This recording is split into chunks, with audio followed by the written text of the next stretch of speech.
पहले से straight of Hormuz पर संकट है और अब कोड़ में खाज। दुनिया के दूसरे सबसे अहम समुद्री रास्ते बाब अल मंदेब पर भी खतरा। जी हां, मिडिल ईस्ट के युद्ध से इस वक्त की सबसे सनसनीखेज और भारत की जेब पर सीधा हमला करने वाली खबर सामने आ रही है। दुनिया का सबसे बड़ा एनर्जी रूट अब पूरी तरह से ठप हो चुका है। पहले स्ट्रेट ऑफ हॉर्मूज बंद हुआ और अब जब भारत और चीन जाने वाले तेल के जहाजों ने रास्ता बदलकर लाल सागर के बाब अल मंडेब का रुख किया कि वहां से आ जाएंगे, तो वहां पहले से ही घात लगाए बैठे यमन के हूती विद्रोहियों ने समुद्र में मिसाइलें और ड्रोन दागकर नाकाबंदी कर दी। नहीं जा सकते, आपकी एंट्री बंद है। नतीजा क्या हुआ? भारत और चीन आ रहे सऊदी अरब के विशालकाय क्रूड ऑयल टैंकर्स को बीच समंदर में उल्टे पैर लौटना पड़ा, यू टर्न लेना पड़ा। हूतियों ने एक झटके में सऊदी के 5 जहाजों को वापस खदेड़ दिया है। सऊदी से ही ये जहाज आ रहे थे भारत और चीन के लिए। उधर कुवैत और जॉर्डन के आसमान में मिसाइलों के धमाके गूंज रहे हैं। वॉशिंगटन में ट्रंप प्रशासन के हाथ पांव फूल चुके हैं। ईरान मुस्कुरा रहा है, लेकिन सबसे बड़ी टेंशन आ चुकी है हमारे लिए, भारत के लिए। आखिर क्यों हॉर्मूज का बदला अब बाब अल मंडेब से लिया जा रहा है? भारत के लिए कितना घातक है डबल चोक होल्ड? कैसे सऊदी के साथ साथ अब रूस से आने वाले सस्ते कच्चे तेल पर भी संकट के काले बादल मंडरा रहे हैं? इसी रास्ते से आता है तेल भी। और क्या अगले कुछ महीनों में, कुछ दिनों में आपके शहर में पेट्रोल, डीजल, रसोई गैस के दाम फिर से बढ़ जाएंगे? कीमतें आसमान छूने लगेंगी? सारी खबरों की एक एक परत को बहुत ही आसान भाषा में डिकोड करेंगे। वीडियो को बिना स्किप किए पूरा देखिएगा, क्योंकि यह मुद्दा सीधा आपके बजट, आपकी जेब से जुड़ा हुआ है।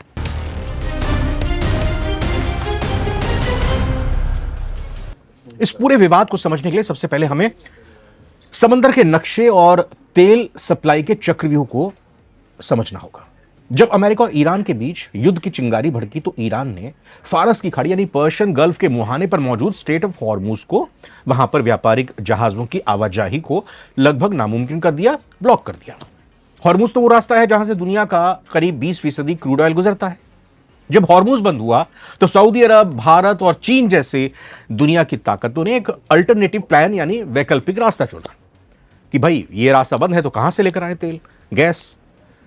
तो सऊदी अरब ने अपने ईस्ट वेस्ट पाइपलाइन के जरिए कच्चे तेल को लाल सागर के बंदरगाहों तक पहुंचा दिया। यानी सऊदी अरब से चूंकि जहाज का रास्ता बंद है, पाइपलाइन के जरिए यहां पर रेड सी तक पहुंच गए।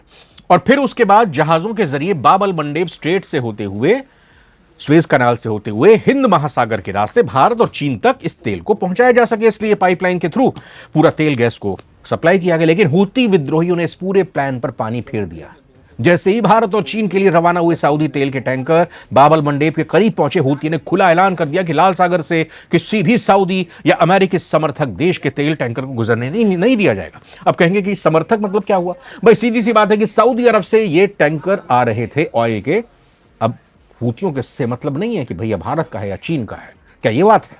खैर, लगता तो ऐसा ही है। बाब अल मंडेब अरबी भाषा का शब्द है जिसका मतलब होता है आंसुओं का दरवाजा, गेट ऑफ टीयर्स। और आज ये सचमुच दुनिया की अर्थव्यवस्था के लिए आंसुओं का दरवाजा बन चुका है। हूती विद्रोहियों के हमले के सीधे खतरे को देखते हुए भारत और चीन की तरफ बढ़ रहे सऊदी क्रूड ऑयल टैंकर्स को समुद्र के बीच से यू टर्न लेना पड़ा, वापस आना पड़ा, और वो वापस सऊदी बंदरगाहों की तरफ लौटने पर मजबूर हो गए। हूती के एक कदम ने दुनिया के सामने दोहरा संकट खड़ा कर दिया है। हॉर्मूज भी बंद है और अब बाब अल मंडेब भी ठप पड़ गया है, उस पर भी ताला लग गया है। अब सवाल यह उठता है कि हूतियों ने अचानक इतना बड़ा कदम कैसे उठा लिया? क्या वो सक्षम है ये कदम उठाने के लिए? इतनी कुव्वत है क्या उनके अंदर? दरअसल अमेरिका ईरान संघर्ष का दायरा तेजी से फैलने का सीधा नतीजा है। सीज फायर बीच में रुक गया है। यमन के हूती विद्रोही खुले तौर पर ईरान के एक्सेस ऑफ रेजिस्टेंस का हिस्सा हैं। जब अमेरिका ने ईरान और उसके समर्थकों पर सैन्य दबाव बढ़ाना शुरू किया, तो ईरान ने अपने सबसे घातक कार्ड यानी हूतियों को एक्टिवेट कर दिया है। जाइए मैदान में, हमारा साथ दीजिए। इतने साल वैसे नहीं मदद की हमने। तो हूतियों ने न सिर्फ रेड सीज में नाकाबंदी की, बल्कि सऊदी अरब के 5 बड़े मर्चेंट शिप्स को सीधे तौर पर खदेड़ दिया। इतना ही नहीं, मिसाइल और ड्रोन स्ट्राइक्स का दायरा इतना बढ़ गया है कि कुवैत और जॉर्डन जैसे पड़ोसी देशों में सायरन बज रहे हैं, गूंज रहे हैं, धमाकों की आवाजें सुनाई दे रही हैं। इस पूरी जंग में ट्रंप प्रशासन के रणनीतिकारों के पसीने छूट चुके हैं। जिस रेड सी में अमेरिकी नौसेना ऑपरेशन प्रोस्पेरिटी गार्जियन चलाकर जहाजों की सुरक्षा देने का दावा कर रही थी, वहीं हूतियों के सस्ते ड्रोन्स ने अरबों डॉलर के अमेरिकी एयर डिफेंस सिस्टम को पछाड़ दिया है।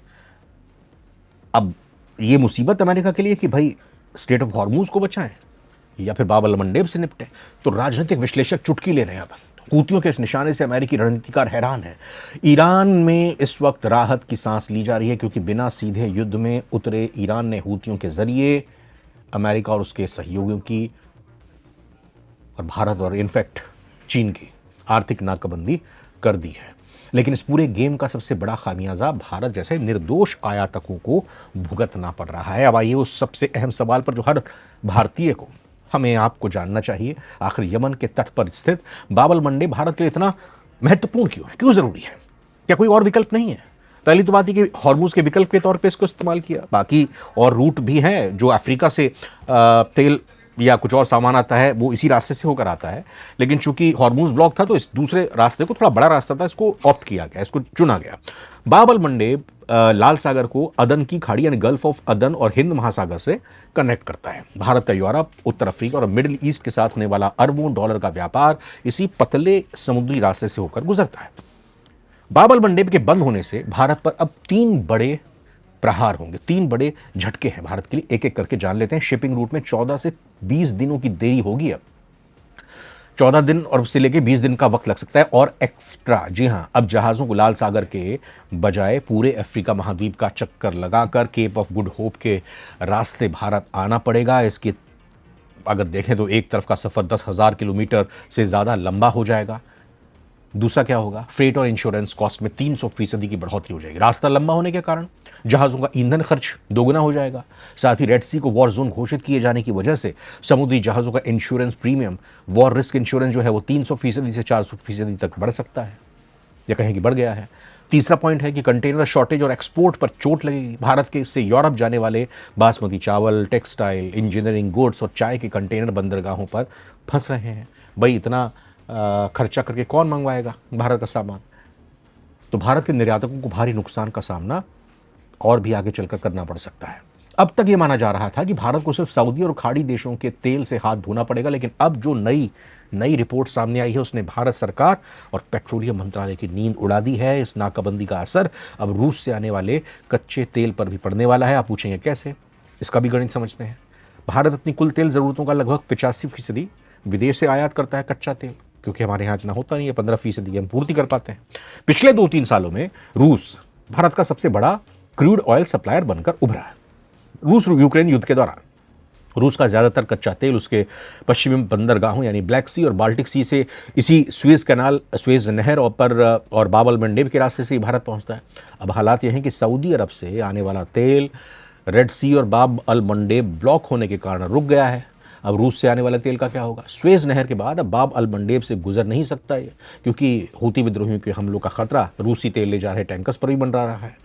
कुछ भरोसा नहीं, उनको कहां से पता चलेगा कि ये किसका शिप है, कहां से आ रहा है। यानी भारत के 2 सबसे बड़े पिलर्स रूस और सऊदी अरब दोनों की सप्लाई रूट एक साथ प्रभावित हो गई है। अगर ये नाकाबंदी कुछ हफ्तों तक और जारी रहती है या बात नहीं बनती है चर्चा करके कि भैया निकलने दो हमको, तो भारत के रिफाइनरी में कच्चे तेल का स्टॉक तेजी से कम होने लगेगा।